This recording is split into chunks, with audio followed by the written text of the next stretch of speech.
listening to the Marriage Clinic podcast, a podcast on love, marriage, and personal development. Our purpose is to inspire and equip you with knowledge and skills to enable you to have lasting and fulfilling relationships. Now your host, Joshua Mulgrew. Good evening. This is the Marriage Clinic podcast, a podcast about love, marriage, and your personal development.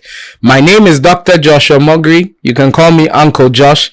And once a week on Thursdays, I come to you with this amazing, short but very important podcast that are helping people develop in their areas of their marriages, their relationships, becoming better people. And some of you are turning out to be very good relationship counselors because of the information you get from these podcasts. So take a moment right now. Please like this video, please comment, and please share this link. No, the video is not stuck. I'm just pausing for you to like, comment, and share. Even if you don't have a comment to put, just put some fire or an explosion emoji in the chat, and that will do for now. All right. I'm starting a new series, and it's called How Forgiveness Can Transform Your Marriage. How forgiveness can transform your marriage. How forgiveness can transform your marriage.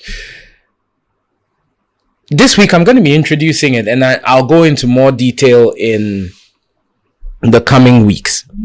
What you need to understand is that when it comes to marriage, marriage is completely a system of two people who have come together and are committed to forgiving one another.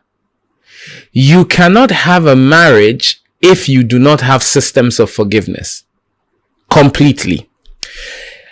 Now, if two people came to me and they said, what is marriage? I would say one aspect of marriage is living with somebody who will do things big and small that you don't like, and you are going to have to forgive the person when they say sorry and sometimes when they don't say sorry. Now, what will prompt you to have to forgive in a marriage may range from the very little things, like probably forgetting to turn off the lights or forgetting to buy your favorite snack, to the larger things. Sometimes having an affair, sometimes going ahead to do a major thing behind your back, making a major purchase behind your back, or sometimes going ahead to share some information that was privileged with other people.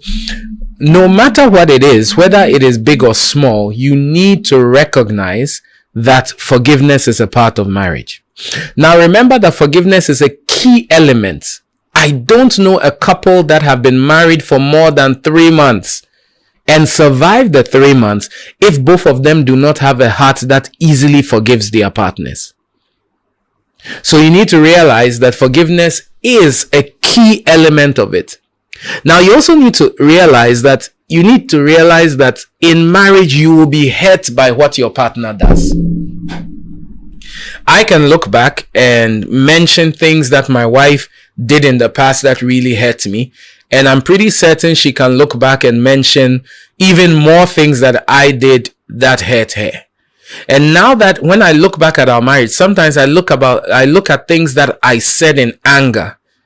Sometimes when we are having a fight about our finances, or we are having a quarrel about sex, or we are having a quarrel about the extended family, there are certain things that I said then, and I was so sure I was right, that now when I look back, I'm ashamed of. And the only thing that makes it work now is that she forgave me for what I did and what I said.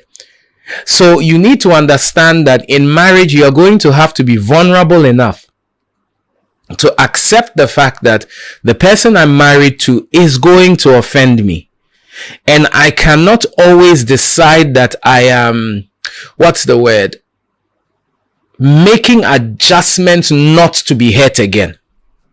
You see, one of the problems about people is that once they get hurt, they decide, I'm never going to open up about this, or I'm never going to trust him again, or from now onwards, I'm going to believe that he's cheating on me so that I can get past it. But you need to be willing to be vulnerable in the marriage in order for the marriage to grow. Now, you also need to realize that practicing forgiveness in relationships help you as a couple overcome the toxic traits that each person has. So there will be times that your partner will turn and say, I'm sorry. And you hit them with every time you are sorry, but the best sorry you can give me is reform behavior. The truth is that reform behavior takes time. Think about yourself. How many times have you said you wouldn't do something and you went ahead and did it again? No, just think. Just take a moment and think about yourself. Even when you promise yourself, I'm not going to eat late any longer. I'm going to exercise every morning. I'm not going to insult anyone. I'm going to stop watching porn. List the things. I'm not going to go to the club any longer. All the things that you have sworn to yourself you wouldn't do again, sometimes you break the promise to yourself.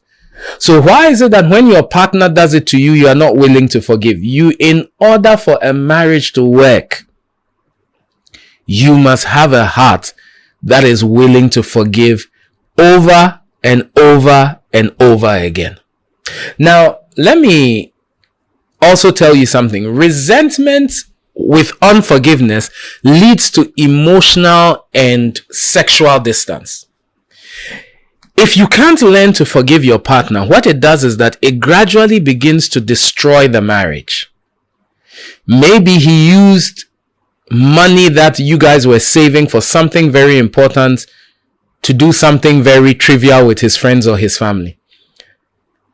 And now you were hurt by the fact that he went ahead and did it without thinking about you, and he has cost you so much money. And when you don't let go and forgive the person, in latter weeks, I'm going to talk about how to forgive. When you don't let go and forgive the person, first of all, it leads to emotional distance.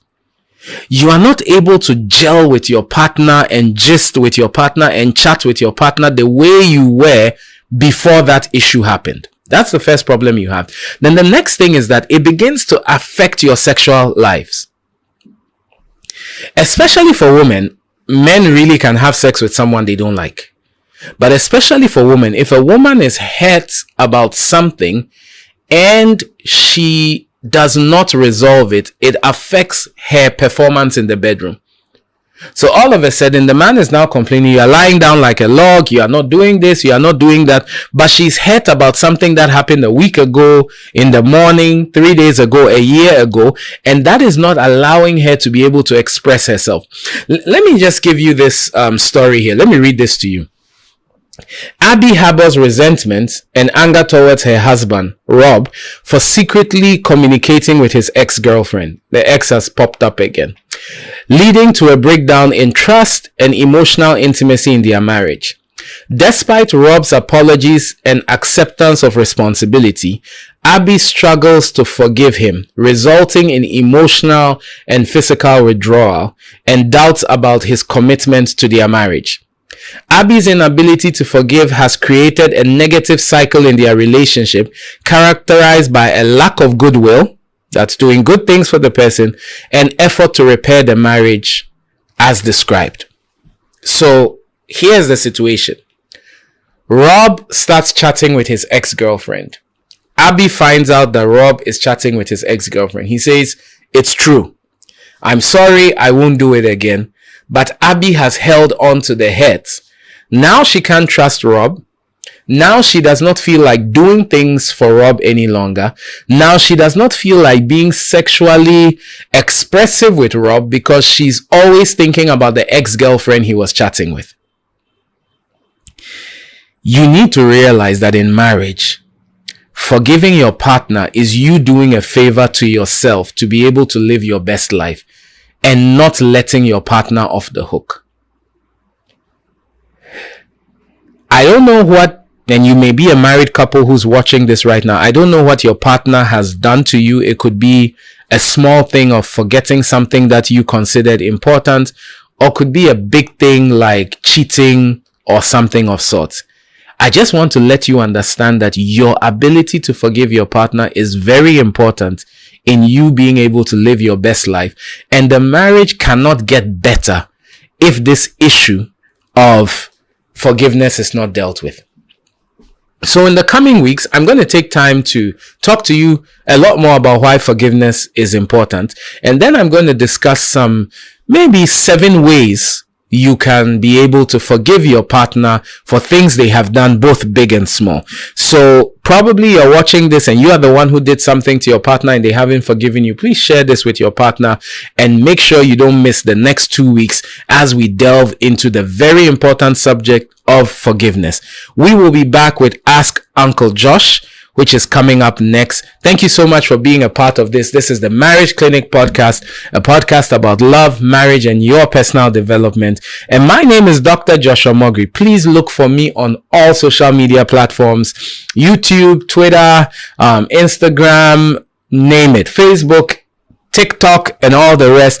Please look for Dr. Joshua Mogri. There I will be, and please like the information, share it, and leave feedback. That helps us give you better content. God bless you. We're back with Ask Uncle Josh.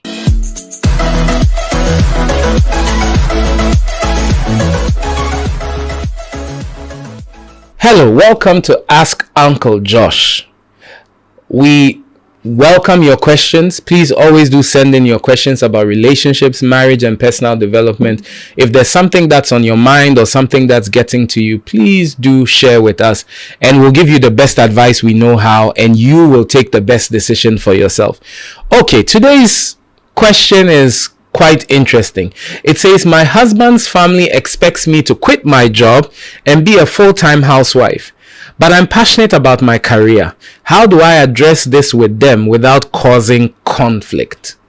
My husband's family expects me to quit my job and be a full-time housewife, but I'm passionate about my career. How do I address this with them without causing conflict?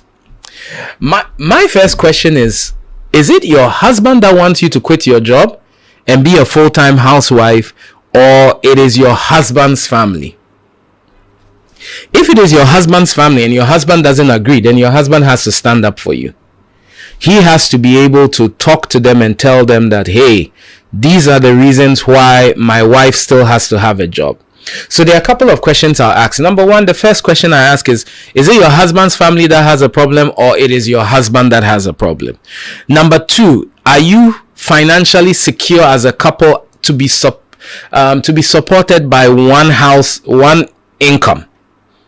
So is your husband's salary enough to support you? Number three, what is the reason why they want you to quit your job and be a full-time housewife? And number four, is it a deal breaker for you? If you had to quit your job, would that make you so discontent in the marriage that you can't go on with the marriage? These questions are very important. The first thing I would say is, if you guys cannot survive as a one-income household, don't even consider it. Number two is that sometimes, for some reasons, the family may have made that suggestion. Maybe, for instance, you are working far away from each other and childbearing has become a problem. Or maybe there is something going on in the family where they need that level of help. All right? It's difficult to give a direct answer, but what I would say is that you need to communicate to your husband that your job really matters to you and you really want to do that job. Stand your ground with your husband. Probably talk to your counselors or people he respects to have a conversation with him, and then he has to defend you to his family. His family should not be approaching you and telling you to quit your job without your husband's permission. And they should talk to your husband. They shouldn't talk to you. So for now, I would say, please do keep that job and go through the steps of talking to him first. If he's still adamant, talk to your counselors, and then you may have to see me one-on-one for me to give you some more advice. But hey, great question. God bless. Take care. See you next week.